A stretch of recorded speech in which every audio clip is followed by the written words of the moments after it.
ملاقات میں سیلاب متاثرین کے لیے امداد، جاری تعاون منصوبوں اور سرمایہ کاری کے حوالے سے گفتگو ہوئی۔ میر عبدالقدوس بزنجو نے کہا کہ بلوچستان میں سرمایہ کاری کے وسیع مواقع موجود ہیں، ریکوڈیک سرمایہ کاری کا گیٹ وے ثابت ہوگا۔ انہوں نے کوئٹہ میں امراض قلب کے مریضوں کے لیے شیخ زاید کارڈیک مرکز کے قیام پر متحدہ عرب امارات کا شکریہ ادا کیا۔ سپریم کورٹ میں ریکوڈیک معاہدے سے متعلق صدارتی ریفرنس کی مزید سماعت آج ہوگی۔ چیف جسٹس عمر عطا بندیال کی سربراہی میں 5 رکنی بینچ کے روبرو عدالتی معاون ایڈوکیٹ سلمان اکرم راجہ نے موقف اختیار کیا کہ قوانین وفاقی یا صوبائی ہوتے ہیں۔ 1948 کا معدنیات قانون وفاقی اور صوبائی دونوں نوعیت کا ہے اور یہ آئین کی اسکیم کے منافی ہے۔ گیس، تیل اور نیوکلیئر انرجی کے علاوہ باقی معدنیات کے حوالے سے قانون سازی کے لیے صوبوں کو اجازت ہونی چاہیے۔ عدالتی معاون زاہد ابراہیم نے کہا کہ خیبر پختونخوا میں 2017 میں معدنیات اور کانکنی کا قانون لایا گیا، جس کے بعد وہاں 1948 کا معدنیات قانون منسوخ ہو چکا ہے۔ ریکوڈک مقدمہ اخبار میں چھپنے والے ایک ایسے آرٹیکل سے شروع ہوا جو 1 ہفتے بعد واپس لے لیا گیا تھا۔ زاہد ابراہیم نے کہا کہ ریکوڈک منصوبہ پاکستان میں معدنیات کے شعبے میں غیر ملکی سرمایہ کاری کے لیے دروازے کھولے گا۔ غیر ملکی کمپنی بیرک گولڈ کے وکیل مخدوم علی خان نے دلائل دیتے ہوئے کہا کہ خیبر پختونخوا اور سندھ حکومتیں معدنیات ایکٹ میں پہلے ہی ترامیم کر چکی ہیں۔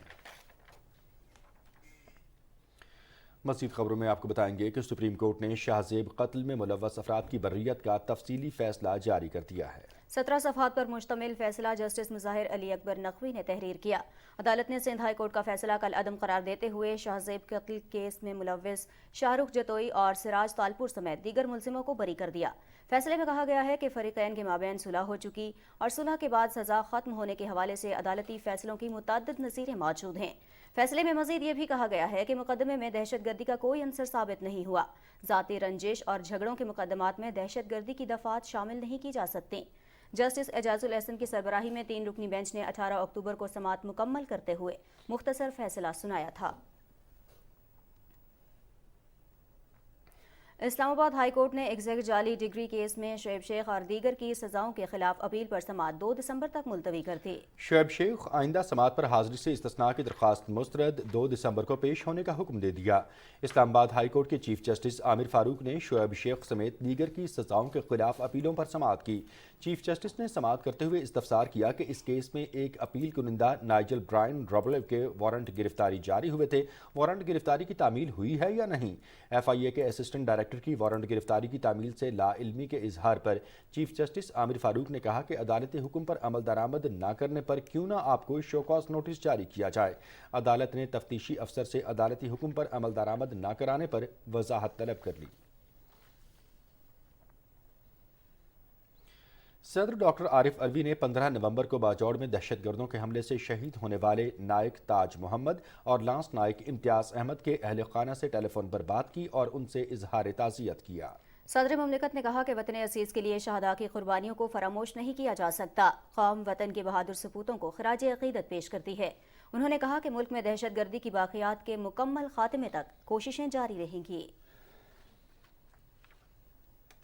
کچھ بات کریں گے مقبوضہ وادی کشمیر کی۔ غیر قانونی طور پر بھارت کے زیر قبضہ جموں کشمیر میں بھارتی فوجیوں نے اپنی ریاستی دہشت گردی کی تازہ کارروائی کے دوران آج ضلع جموں میں ایک اور کشمیری نوجوان کو شہید کر دیا۔ کشمیر میڈیا سروس کے مطابق بھارتی بارڈر سیکیورٹی فورس کے اہلکاروں نے بے گناہ کشمیری نوجوانوں کو ضلع کے علاقے ارنیا میں شہید کیا۔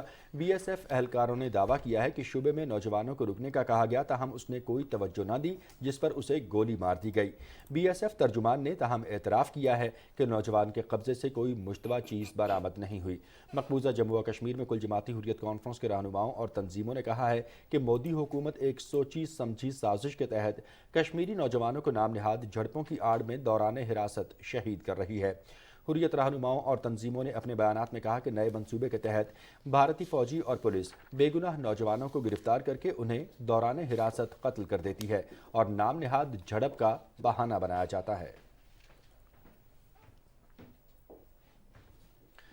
پاک بحریہ کے جہاز پی این ایس تبوک کا قطر کی بندرگاہ کا دورہ۔ قطر کی بندرگاہ آمد پر پاکستانی سفارتی حکام اور میزبان بحریہ کے اعلیٰ افسران نے جہاز کا استقبال کیا۔ ترجمان پاک بحریہ کے مطابق پی این ایس تبوک فیفا ورلڈ کپ 2022 کے دوران قطر حکومت کو میری ٹائم سیکیورٹی میں معاونت فراہم کرے گا۔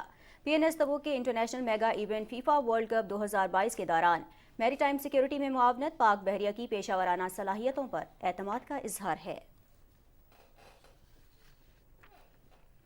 زراعت سے متعلق پارلیمانی کمیٹی کا اجلاس اسپیکر راجہ پرویز اشرف کی صدارت میں اسلام آباد میں ہوا، جس میں گنے کے کاشتکاروں کے مسائل، گندم اور دیگر اجناس کی قیمتوں سے متعلق امور کا جائزہ لیا گیا۔ ارکان نے گنے کی کرشنگ سیزن جلد شروع کرنے کا مطالبہ کرتے ہوئے کہا کہ تاخیر سے گندم کی پیداوار میں کمی کا خدشہ ہے۔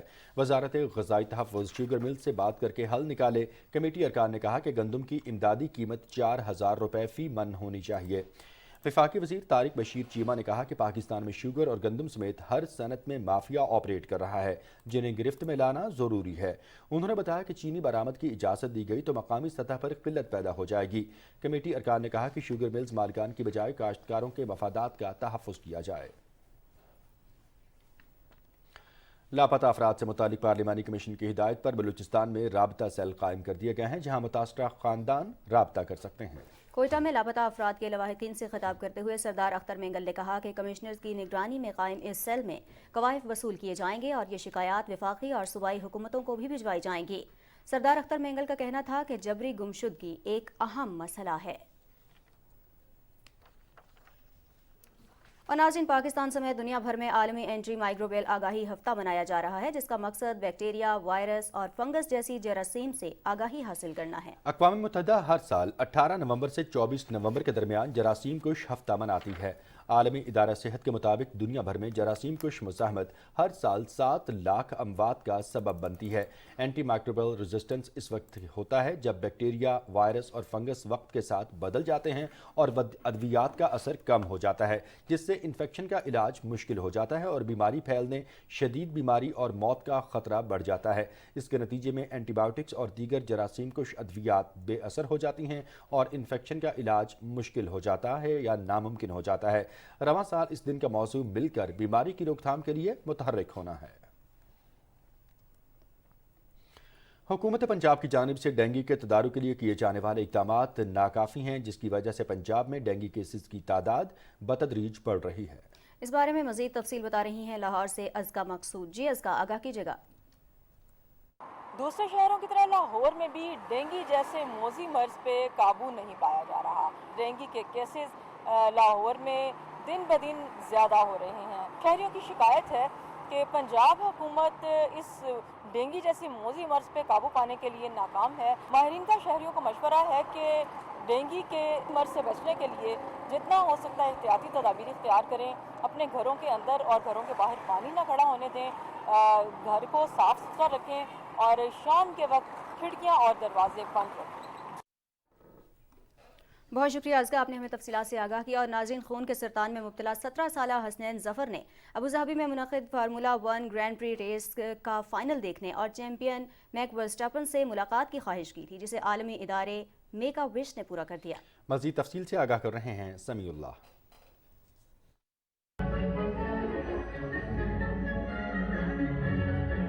یہ ہے پاکستان سے تعلق رکھنے والے حسنین ظفر، جو کہ خون کے سرطان میں مبتلا ہیں۔ حسنین ظفر کو شروع سے ہی کار ریسنگ کا شوق ہے۔ ان کی خواہش تھی کہ وہ فارمولا 1 ریس کے عالمی چیمپئن میکس ورسٹیپن سے ملاقات کریں اور فارمولا 1 ریس کا فائنل دیکھیں۔ ان کی اس خواہش کو عالمی ادارہ میک اے وش نے پورا کیا۔ میک اے وش پاکستان نے حسنین ظفر کی خواہش پر فارمولا 1 گراں پری ریس کے آرگنائزر سے رابطہ کیا اور میک اے وش UAE کے تعاون سے یہ منفرد خواہش پوری کی۔ اس موقع پر حسنین ظفر نے عالمی چیمپئن اور ریس میں حصہ لینے والی گاڑیوں کے ساتھ تصاویر بھی بنوائیں۔ اپنی خواہش کی تکمیل پر حسنین نہایت خوش نظر آئے۔ Thank you Make a Wish Foundation Pakistan, thank you Make a Wish Foundation UAE and thank you Formula 1 car race۔ Make a wish جان لیوا امراض میں مبتلا بچوں کی خواہشات کی تکمیل کا عالمی ادارہ ہے، جو کہ پاکستان میں اپنے قیام سے لے کر اب تک 16,000 بچوں کی خواہشات پوری کر چکا ہے۔ Samiullah, Pakistan television news, اسلام آباد۔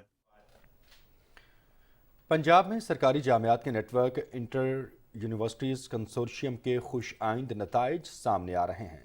اعلیٰ تعلیم کے فروغ کے لیے اب نجی یونیورسٹیز کے اشتراک کا عمل بھی شروع کر دیا گیا ہے۔ تفصیل بتا رہے ہیں لاہور سے محمد شکیل ملک۔ پنجاب ہائر ایجوکیشن کمیشن کی طرف سے انٹر یونیورسٹیز کنسورشیم کا قیام 2012 میں عمل میں لایا گیا، جس کا مقصد ملک بھر میں موجود پبلک یونیورسٹیوں کے درمیان خلیج کو دور کر کے تعاون کو فروغ دینا، ایک دوسرے کے تجربات سے استفادہ کرنا اور تعلیمی اور تحقیقی سرگرمیوں کی حوصلہ افزائی کرنا ہے۔ اس کنسورشیم نے نہ صرف پبلک یونیورسٹیوں کے درمیان وسائل کی شراکت داری کا مؤثر میکانزم وضع کیا بلکہ طلبہ و طالبات کو تعلیمی میدان میں آگے بڑھنے کے لیے روڈ میپ بھی دیا۔ کنسورشیم ملک میں تعلیم و تحقیق کے فروغ کے لیے اب نجی یونیورسٹیوں سے بھی اشتراک کرے گا۔ ابھی جس کے اوپر ہم بڑا امپورٹنٹ کام کر رہے ہیں وہ یہ ہے کہ پبلک اور پرائیویٹ سیکٹر یونیورسٹیز میں بھی ایک جو گیپ اس کو برج کیا جا سکے، کیونکہ پاکستان میں ہائر ایجوکیشن کے چیلنجز ایسے ہیں کہ کوئی بھی سنگل سیکٹر جو ہے اس کو نبردسما نہیں ہو سکتا ہے۔ انٹر یونیورسٹیز کنسورشیم میں نجی سیکٹر کی طرف سے پروفیسر ڈاکٹر سمیرہ رحمان کی نمائندگی پر ان کے اعزاز میں تقریب کا اہتمام کیا گیا، جس میں پنجاب ہائر ایجوکیشن کمیشن کے چیئرمین ڈاکٹر شاہد منیر اور مختلف سرکاری اور نجی یونیورسٹیوں کے وائس چانسلرز نے شرکت کی۔ تقریب سے خطاب کرتے ہوئے مقررین نے کہا کہ ملک میں اعلیٰ تعلیم کے فروغ کے لیے تمام سٹیک ہولڈرز کے درمیان باہمی تعاون ناگزیر ہے۔ انہوں نے سرکاری اور نجی سیکٹر کی یونیورسٹیوں میں خلیج دور کرنے اور تعلیمی سرگرمیوں کو فروغ دینے کے لیے مشترکہ کوششوں کی ضرورت پر زور دیا۔ محمد شکیل ملک، Pakistan television news, Lahore. Ukraine کے حکام نے حال ہی میں روس سے آزاد کرائے گئے علاقوں خرسون اور میکولائیو سے شہریوں کا انخلاء شروع کر دیا ہے۔ یوکرینی حکام کو خدشہ ہے کہ روسی گولہ باری کے باعث علاقے میں بجلی، پانی اور دوسری سہولیات کے فقدان کے باعث شدید سرد موسم میں مشکلات پیدا ہو سکتی ہیں۔ حکام نے ان دونوں علاقوں کے باشندوں سے کہا ہے کہ وہ ملک کے وسطی اور مغربی علاقوں میں محفوظ مقامات پر منتقل ہو جائیں جہاں انہیں تمام سہولیات فراہم کی جائیں گی۔ روس یوکرین میں توانائی کی تنصیبات کو نشانہ بنا رہا ہے۔ ناظرین، دنیا کے سب سے بڑے وائلڈ لائف سربراہ اجلاس میں شامل ممالک نے پہلی بار شارک کے پروں کی تجارت کو ریگولیٹ کرنے کے حق میں ووٹ دیا ہے۔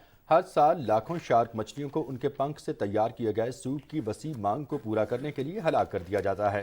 پاناما میں وائلڈ لائف کی اس بڑی کانفرنس میں شارک مچھلیوں کی حد سے زیادہ ماہی گیری اور ضابطے کے فقدان سے نمٹنے کے لیے اہم اقدامات کا فیصلہ کیا گیا ہے جو انہیں معدومیت کے خطرے کی جانب دھکیلنے کا باعث بن رہے ہیں۔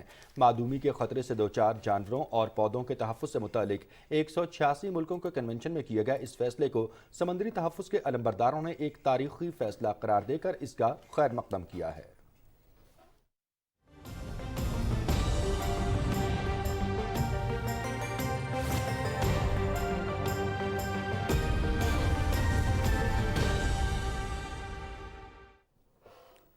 ویدر اپ ڈیٹ کے ساتھ میں ہوں عبد القدیر۔ ناظرین، محکمہ موسمیات کے مطابق آئندہ 12 گھنٹے کے دوران ملک کے بیشتر علاقوں میں موسم سرد اور خشک رہے گا۔ گزشتہ 24 گھنٹے کے دوران ملک کے بیشتر علاقوں میں موسم خشک جبکہ شمالی علاقہ جات میں سرد رہا۔ آج ریکارڈ کیے گئے کم سے کم درجہ حرارت لہ -8، استور کالام -5، زیارت سکردو -4، بگروٹ ہنزا -3، گوپس کلات -2 اور بارہمولہ میں 1 ڈگری سینٹی گریڈ ریکارڈ کیا گیا۔